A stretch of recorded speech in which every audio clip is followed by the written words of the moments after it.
Oi pessoal, esse é o canal Curiosidades Biomedicina, me chamo Karine Meira. Estarei com vocês hoje em um vídeo falando sobre biomedicina e Covid-19, um pouquinho de interpretação laboratorial.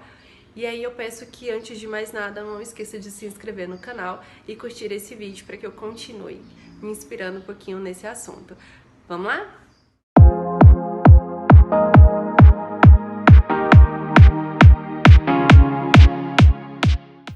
Então, pessoal, como eu tinha dito para vocês, hoje a gente vai falar um pouquinho sobre biomedicina e o Covid-19.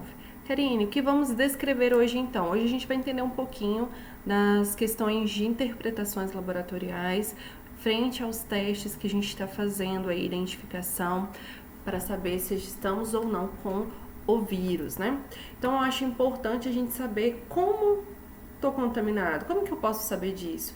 Primeiro, a gente tem os sintomas do Covid-19, pensando numa tosse, numa febre, na fadiga, que são os sintomas mais comuns, os sintomas que mais aparecem num primeiro momento. Em consequência disso, tem congestão nasal, a coriza, que é o nariz escorrendo bastante, dores de garganta, dor de cabeça, diarreia, cansaço, dificuldades para respirar. Então, esses são os dos sintomas que acometem os pacientes que estão com Covid-19. Lógico que com frente a esses sintomas, isso se mistura bastante com os sintomas que nós já conhecemos, certo? Que são os sintomas de gripe e os sintomas de pacientes alérgicos. Então, isso aí é um pouquinho semelhante, sim. A gente tem algumas características que os diferencia, a começar na comparação de gripe com Covid-19, no qual a gente tem ali no Covid-19 uma febre mais alta, né? Que ela sobe rapidamente. Na gripe não, a gente tem uma febre mais branda, uma tosse que pode variar de tosse seca a tosse mais cheia, né, que a gente chama. Dores de cabeça também é comum no Covid-19, pode também acometer na gripe. Dores no músculo, né, juntas, dores de garganta, coriza, são sintomas também semelhantes à gripe. Porém, no Covid-19, a gente tem ali um aumentozinho de sintomas como a diarreia, que é uma característica específica do Covid-19. Não acomete pacientes com uma gripe comum, como as outras. Agora, com pacientes alérgicos, existe aí uma crise, né, uma crise alérgica. São pacientes que sabem quando tem contato com alguma coisa que os faz começar a ter esses sintomas, e em geral ele tem espirro, tosse, olhos irritados devido às rinites alérgicas, coriza, que é o nariz escorrendo, o nariz congestionado também. Então são sintomas semelhantes, porém sabe-se ali qual a característica de cada uma. O paciente ele tem um conhecimento disso, né? Outros sintomas que também foi aparecendo de acordo com as novas literaturas que a gente tem, os sintomas iniciais do Covid-19 era conhecido como esses principais, né, aqui. Porém, hoje, nós temos outros descritos na literatura, inclusive quando esse vírus chegou ao Brasil, ele já tinha essas características. Então, com a congestão conjuntival, o que significa isso? Significa, às vezes, a presença do olho ardendo, do olho mais avermelhado, a perda de olfato, ou seja, eu paro de sentir o cheiro das coisas, e a perda de paladar. Eu também paro de sentir o gosto das coisas. Então, essa é uma consequência também de sintomas característicos da Covid-19. Bom, a partir disso, eu consigo interpretar e falar para o médico que eu estou sentindo alguns sintomas específicos. Chegando lá, meu médico com certeza, antes de detectar ou diagnosticar, ele precisa sim de um teste e saber se esse paciente tem ou não teve ou não teve contato com o vírus, né?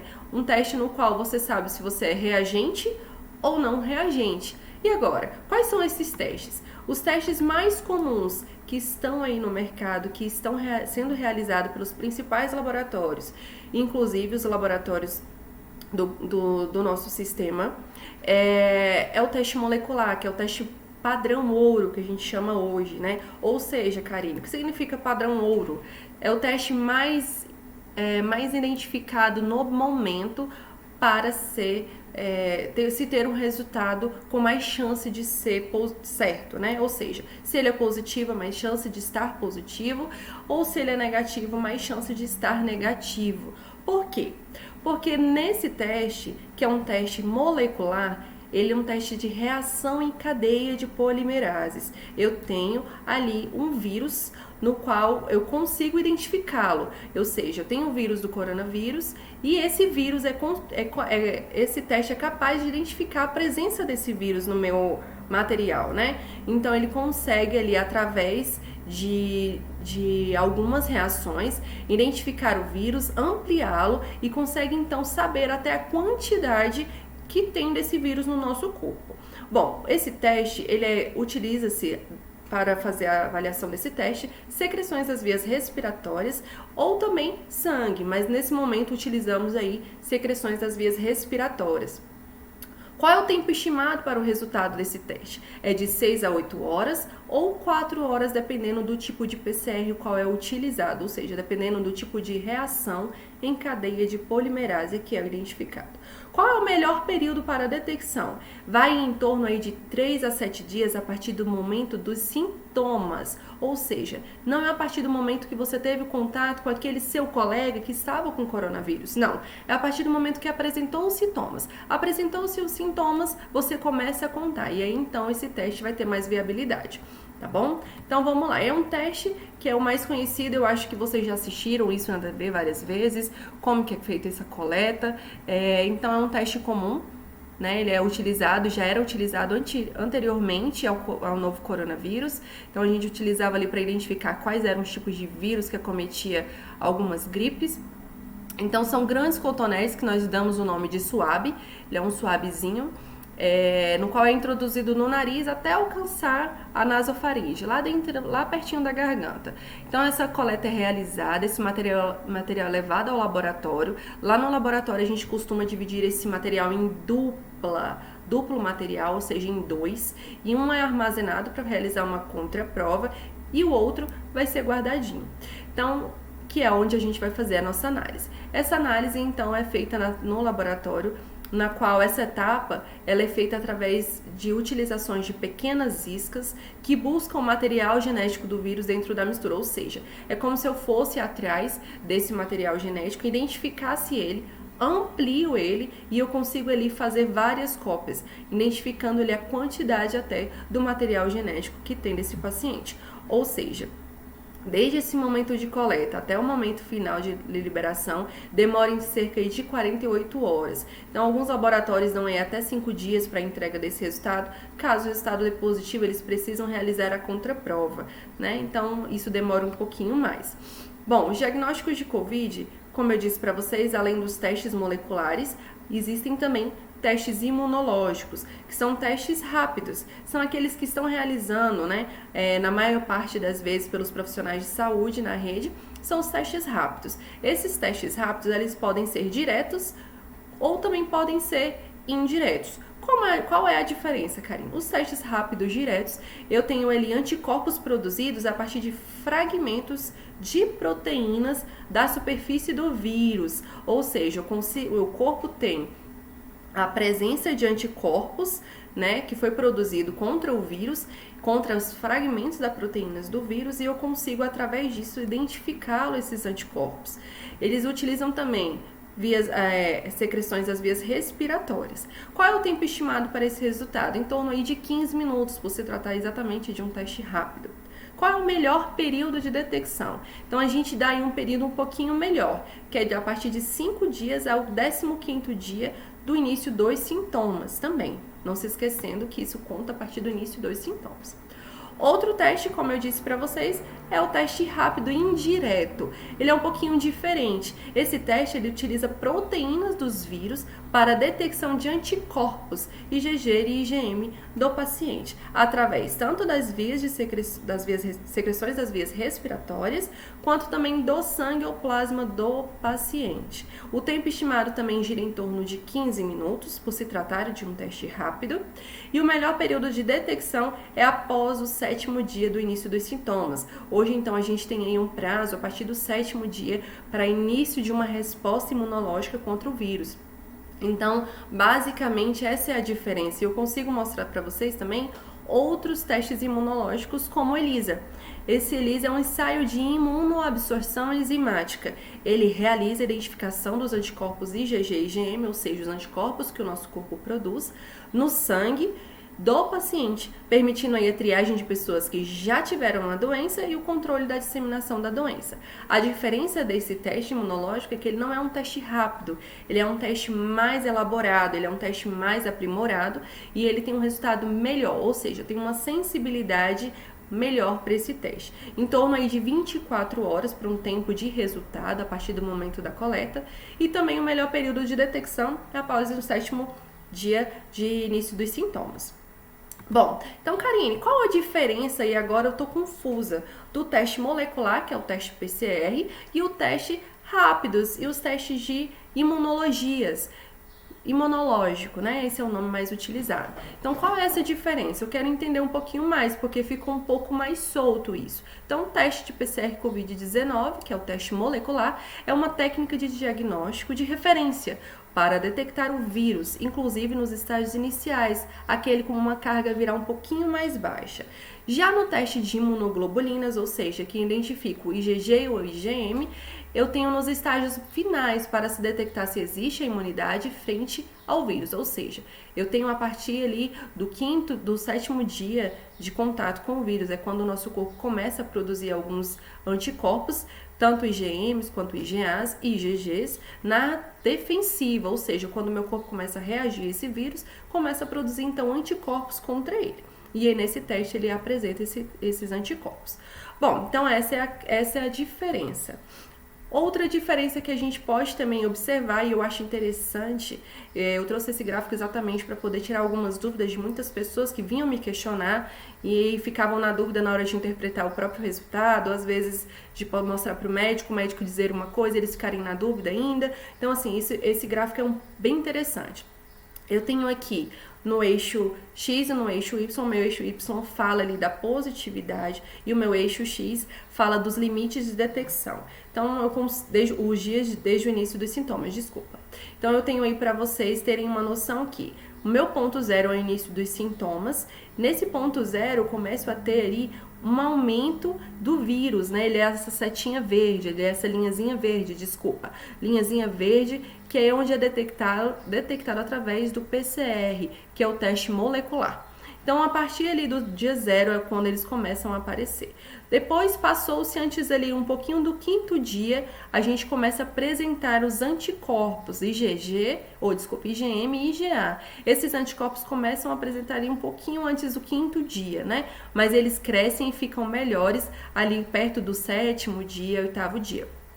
A partir disso, eu consigo ver a presença do IgG, que é a minha linha laranja. Isso aí já vai estar depois um pouquinho do 8º dia. No 10º dia ele começa a ter essa alavancada e ele fica maior a partir do 10º dia. Então, os limites de detecção do tipo de teste vai depender muito. Então, vai depender do dia que você foi infectado, do momento no qual você realizou o teste. Então, existem algumas diferenças de resultados, os pacientes ficam muito confusos, achando que alguns testes não foram feitos certos, ou então foi falso positivo, ou foi falso negativo, ou então teve algum erro de laboratório. Então, algumas pessoas ficam muito nesse medo. E hoje eu digo para vocês, o coronavírus, ele é um teste muito novo também, para os laboratórios, inclusive.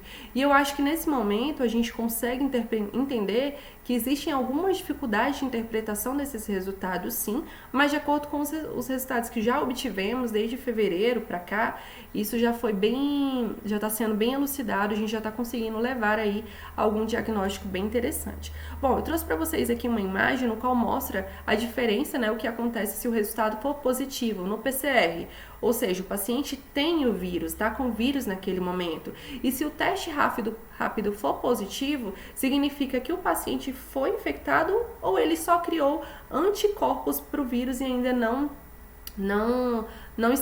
teve a cura, ele ainda está infectado com a criação de anticorpos.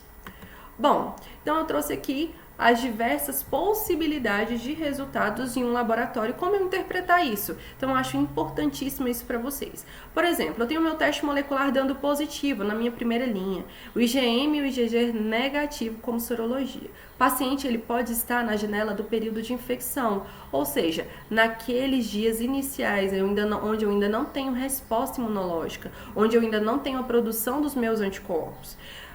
Bom, na segunda linha eu tenho três resultados, no qual o molecular é positivo, o IgM é positivo e o IgG é negativo. Nesse caso, eu consigo entender que esse paciente pode estar na fase inicial da infecção e ainda não obteve a cura, ainda não está apresentando o IgG, que é o anticorpo no qual identifica a presença de cura. Bom, positivo para o teste molecular, positivo para o sorológico IgG e o IgM, o paciente pode estar no estágio tardio ou recorrente da infecção. Ou melhor, desculpa, o paciente está na fase ativa da infecção e já está começando a ter uma resposta de cura, né?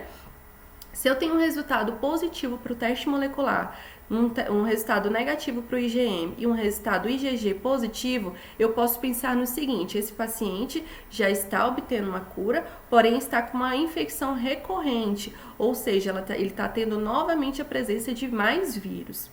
Bom, eu tenho um teste molecular negativo, uma sorologia IgM positivo e uma sorologia IgG negativo. Esse paciente pode ter duas possibilidades. Ele pode estar no estágio inicial da infecção, o resultado da PCR pode ser falso positivo, ou o teste de anticorpos também podem ser falsos positivos. Quando eu tenho, então, um teste molecular negativo, um teste de sorologia IgM negativo, um teste de sorologia IgG positivo, o paciente pode ter tido uma infecção passada e se recuperou, ou o teste de anticorpos pode ser falso positivo, ou seja, meus testes sorológicos podem ser falso positivo. No caso, se eu tenho um teste molecular negativo, uma sorologia positiva para IgM e uma sorologia positiva para IgG, eu posso pensar nas seguintes situações. O paciente pode estar no estágio de uma recuperação de uma infecção, ou o resultado da PCR pode ser falso negativo. O teste de anticorpos também pode ser falso positivo, né? São duas situações no qual a gente pode se preocupar. Bom, então além disso, além desses diagnósticos sorológicos e também por teste molecular, a gente tem alguns outros testes que podem ajudar a gente no monitoramento prognóstico de um paciente. Quais são esses testes? São os testes laboratoriais que já conhecemos. E a gente tem alguns resultados que foram observados na literatura de acordo com os outros pacientes que estavam contaminados e estavam sim sendo acompanhados pela equipe multidisciplinar de um hospital, no qual foram observados que alguns pacientes observavam-se a presença de linfocitopenia. Não necessariamente eu tenho alterações dos meus leucócitos, eles não vão ficar nem altos e nem baixos, podem estar normais, porém a presença de linfocitopenia, ou seja, de poucos linfócitos, uma baixa dos linfócitos, foi observada. Observou-se também a presença de um aumento de uma proteína C reativa, que é uma proteína no qual é de resposta à infecção, à inflamação. Na maioria dos pacientes, em torno aí de 60% desses pacientes, observou-se esse aumento. O aumento também da presença da desidrogenase lática, que também é característica de uma resposta inflamatória. O aumento do D-dímero em 43,2% dos pacientes. O D-dímero dele está relacionado com a presença das doenças da CID. Então, a gente acaba ficando um pouco limitado a alguns pacientes que têm um desenvolvimento para esses tipos de trombose, alguns acontecimentos que são mais fatais, mais característicos dessa doença. Bom, o aumento de TGO também, observou-se 22,2%, ou seja, é quando o vírus ele parou de atingir somente os pulmões, ele começou então a interagir ali com o fígado, né? Então, o aumento de TGO e TGP dá essa característica. O aumento da velocidade de sedimentação de eritrócito também é uma característica do aumento de resposta inflamatória, e a diminuição da concentração sérica de albumina, que é exatamente a resposta em relação ao comprometimento do fígado, ou seja, quando já chegou a atingir ao fígado. Bom, então existem também alguns parâmetros hematológicos que poderiam também ajudar na previsão e acompanhamento da progressão da doença para os casos mais graves. Nesse caso, a gente consegue observar o surgimento de leucocitose, ou seja, o meu leucócito que estava no padrão normal começa a ter um aumento, ele começa a aumentar são pacientes que já estão num caso mais grave e apresenta-se também neutrofilia, uma característica dos quadros mais graves. Além disso, eu tenho um agravamento de linfocitopenia, ou seja, além de eu aumentar os meus leucócitos e aumentar os neutrófilos, eu tenho uma queda drástica de linfócitos. Outra coisa também que pode acontecer é a diminuição de plaquetas, o surgimento de trombocitopenia. Então, isso pode acontecer sim, e pode auxiliar um diagnóstico de um médico quanto à previsão, se esse paciente está tendo indo aí para um caso mais grave, né? Bom, eu acho que isso aí deu por hoje, é um assunto bem interessante, espero que tenha somado e eu quero que cuidem-se, para que a gente tenha aí a possibilidade dos profissionais de saúde cuidar mais dos nossos pacientes. Um abraço e até a próxima!